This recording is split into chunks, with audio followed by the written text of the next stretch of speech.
Kanalıma hoş geldiniz. Bugün sizlere orkidelerde yaprak bakımı ve kök bakımından bahsedeceğim.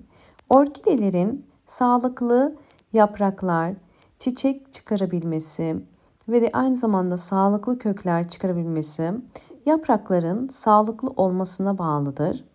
Orkide yapraklarında bazen böcekler ya da hastalıklar olabiliyor.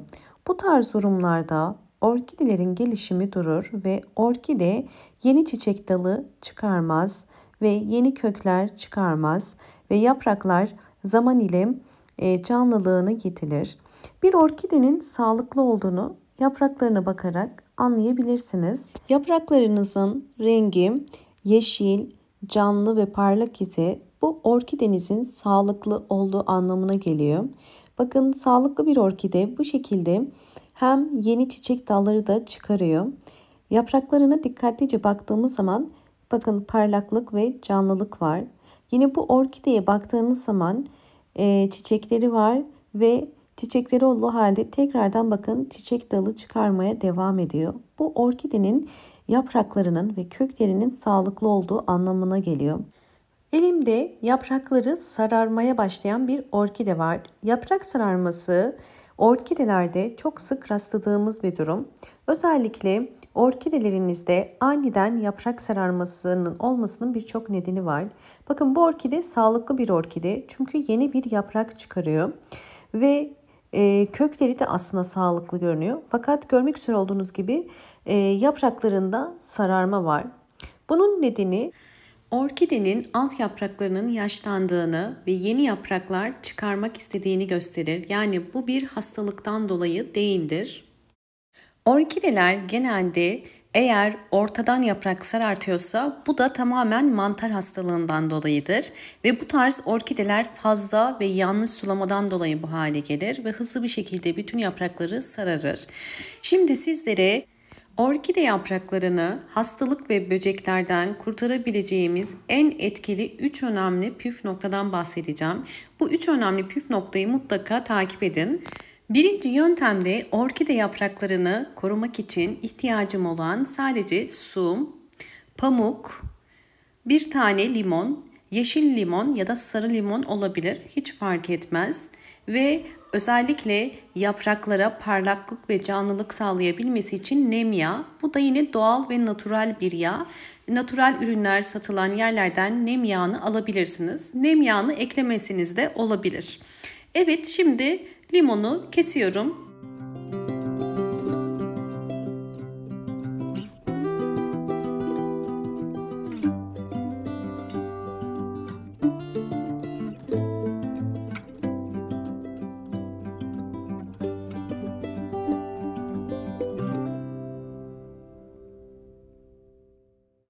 Evet, 20 damla yani 1 çay kaşığı kadar limon suyunu 200 milim suyun içerisine ekledim.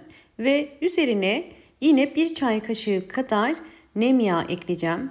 Nem yağı canlılık ve parlaklık katacak. Nem yağınız yoksa sadece limon suyunu kullanabilirsiniz. Limon suyu da çok yüksek bir antioksidan özelliği ve canlılık sağlar yapraklara. İhtiyacım olan pamuk. Pamuğu bu şekilde batırıp orkidenin bütün yapraklarını sileceğiz. Evet, şimdi bu pamuğu özellikle orkide yapraklarının hem üstten hem de alttan sileceğim. Bakın, gördüğünüz üzere silmeye başladığım andan itibaren yaprakta bir canlılık oluyor. Bu da içine koyduğumuz nem yağı sayesinde oluyor. Bakın, orkide yaprak bakımını düzenli olarak yaptığınız zaman orkidelerinizin yaprakları canlı ve daha parlak olacaktır. Bunu bütün orkidelerime uygulayacağım. Daha rahat orkide yapraklarını silebilmek için daha geniş bir kabın içerisine koydum hazırlamış olduğum suyu. Nem yağı ve limon karışımı.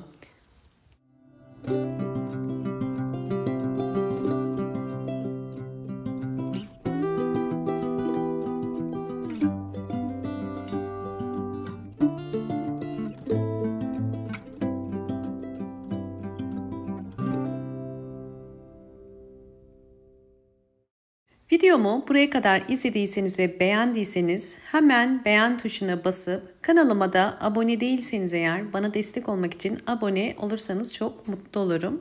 Evet, gördüğünüz üzere bu yöntemi orkidemin bütün yapraklarına uyguluyorum. Böylelikle orkidelerimiz sağlıklı yapraklara sahip olurlar ve bol bol yeni çiçek dalları çıkarırlar. Şimdi sizlerle hemen ikinci metodu da paylaşmak istiyorum. Üçüncü yöntem için ise yine orkidemizde limon kullanacağız. Limonu ince dilimler halinde kesiyorum. Bu yöntemde özellikle orkidenizin yeni çiçek dalı çıkarabilmesi için direkt orkidelere gübre olarak vereceğiz. Bunun için yapmanız gereken birkaç tane bu şekilde kestiğiniz limon dilimlerini bol suyun içerisine koymak. 1 litre suyun içerisine koyabilirsiniz. Bu suyun içerisine limonları koyduktan sonra kapağını kapatıp 2 saat bekleteceğim. Ve limonlar böylelikle bu suyu bol bol C vitamini ve besin değerleri yüksek olan mineraller sağlayacak. Şimdi bu suyu 2 saat bekletiyorum. 2 saat beklettiğim limonlu suyu şimdi kapağını açtım ve içindeki limon dilimlerini çıkarıyorum. Bu suda bol miktarda vitaminler var.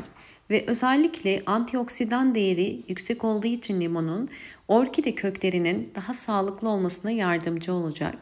Her bir saksı için sadece 5 yemek kaşığı kadar veriyorum ve bunu ayda bir kere tekrarlayabilirsiniz. Sizlerle sonuçları da paylaşmak istiyorum.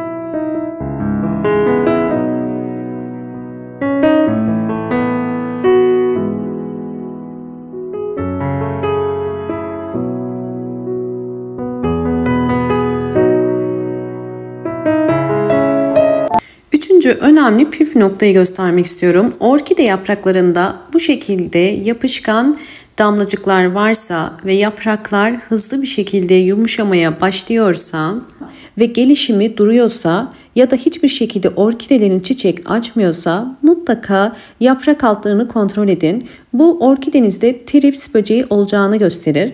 Trips böceği orkidenin gelişimini durduran ve orkide yapraklarında bu şekilde su damlacıkları şekilde olan yapışkan damlacıklar oluşturur. Bakın, eliniz ile dokunduğunuz zaman yapışkan bir damlacık vardır. Yani bu normal bir su değildir ve çok bulaşıcıdır. Bütün orkidelerinize bulaşır. Orkideleriniz çiçekliyse bile üzerinde lekeler oluşturur. Bu yüzden sizler eğer böyle bir durum ile karşılaşıyorsanız sizlere kesin çözüm sağlayacak yöntemi gösteriyorum. Bir püskürtme kabının içerisine 200 ml su koyup üzerine de 20 damla nem yağı koyun ve bunu biraz karıştırın. Daha sonra bu karışımı orkidenin bütün yapraklarına sıkın. Özellikle orkidenin üst yapraklarına ve alt yapraklarına da sıkmanız gerekiyor.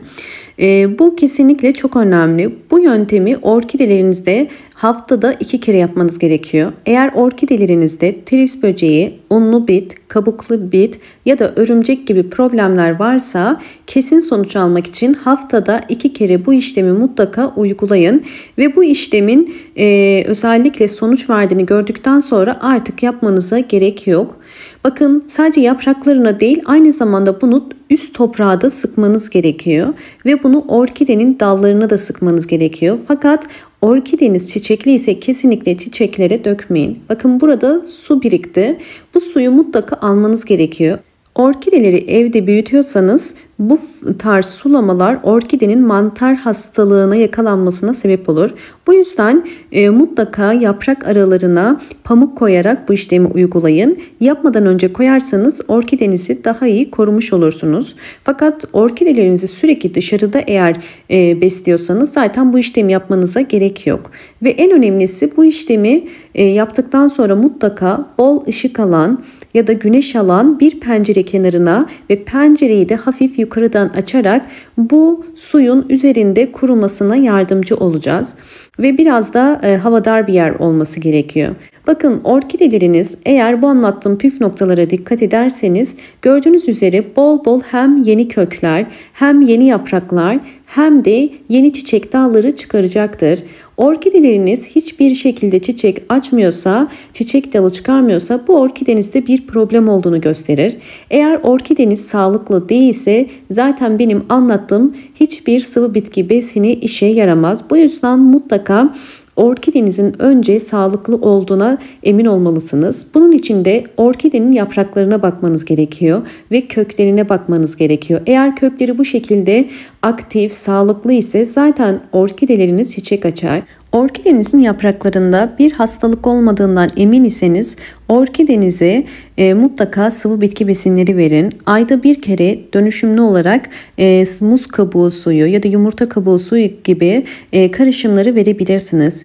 Umarım bu anlattığım bütün püf noktalar sizler için faydalı olmuştur. Videomu buraya kadar izlediyseniz ve beğendiyseniz hemen beğen tuşuna basıp kanalıma da abone değilseniz eğer bana destek olmak için abone olabilirsiniz. Bol bol yorumlar yapıp yorumlar kısmında da sorularınız varsa sorabilirsiniz. Hoşça kalın, sağlıkla kalın.